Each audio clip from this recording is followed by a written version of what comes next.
बातमी छत्रपती संभाजीनगरमधून आहे। भाजपच्या पराभूत उमेदवाराच्या घरावर लाठ्या-काठ्यांसह तुफान दगडफेक करण्यात आली आहे। शहरातल्या गांधीनगरमध्ये मध्यरात्री ही दगडफेकीची घटना घडली आहे। भाजपचे उमेदवार बंटी चावरिया यांच्या घरावरती ही दगडफेक झाली आहे। तुमच्यामुळे निवडणूक हरलो म्हणत शिंदे सेनेच्या उमेदवार मिल्लू चावरिया याच्या टोळक्याने दगडफेक केल्याचा आरोप आहे। टोळक्याकडून झालेल्या हल्ल्याची घटना सीसीटीव्ही कॅमेऱ्यात रेकॉर्ड झाली आहे। या दगडफेक प्रकरणी 14 जणांविरुद्ध क्रांती चौक पोलीस ठाण्यात गुन्हा दाखल करण्यात आलाय।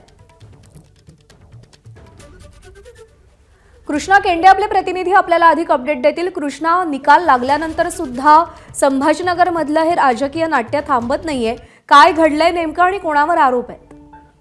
आपण हे सीसीटीव्ही दृश्य गांधीनगर मधील पाहतो आहोत आणि ज्यामध्ये पराभूत उमेदवाराच्या घरावर कशा पद्धतीने हल्ला केला जातोय, दगडफेक केली जाते हे सीसीटीव्ही मध्ये स्पष्ट दिसतंय। आणि हल्ला केल्याचा जो आरोप आहे तो शिंदेच्या शिवसेनेच्या उमेदवाराने हल्ला चढवल्याचा आरोप केलाय। तशा प्रकारची तक्रार क्रांती चौक पोलीस ठाण्यात देण्यात आलेली आहे आणि या सगळ्या प्रकरणी 14 जणांविरुद्ध गुन्हा देखील दाखल करण्यात आल्याचं समोर आलंय।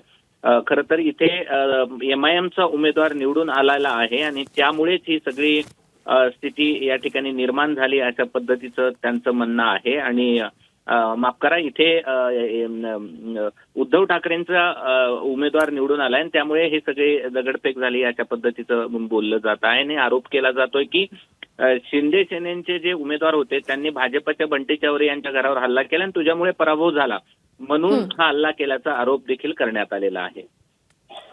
कृष्णा, धन्यवाद दिलेल्या माहितीसाठी। एबीपी माझा, उघडा डोळे बघा नीट।